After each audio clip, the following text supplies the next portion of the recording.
Koro oseyangore ni keto e tim ten loch gwenge pod yudo midhiero mathoth e kinde mar riwruok mar Katiba Institute medo puonjo jopiny ewi ratiro meggi kod ber matelo e yudo chenro mag sirikal ka gilose boma ma Bungoma tok chenro mar puonjo jopiny ewi chike ma pachoka.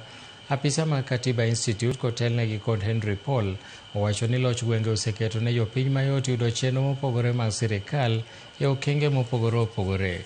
Kamano bende jopiny ojiw mondo obed motang' e kinde ma giyiero jotelo e yiero mabiro mag 2027.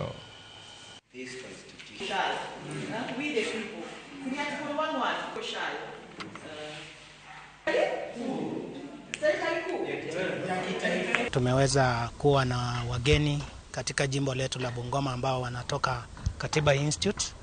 Wameweza kukaa pamoja na wanajamii wa Bungoma hii na kuweza kuwapitishia katika mambo ya katiba, haswa access to information. Ni muhimu kujua kwamba hiyo governance na kiasi ambacho ugatuzi itaweza kusaidia hizo county kwa kiwango kikubwa inategemea na wale viongozi ambao watachagua.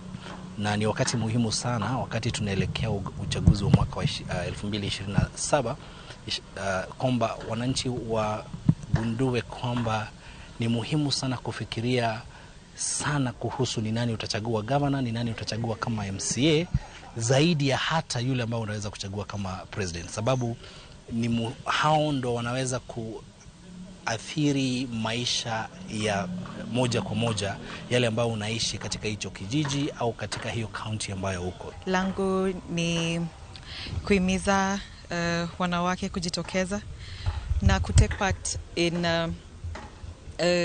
governance issues, kutake part in holding the government accountable. Tumekuwa na kikao kizuri na tunatumai kwamba wale ambao tumekuwa nao kikao hiki wataeneza ujumbe ambao wamesoma kwa wale wengine mashinani.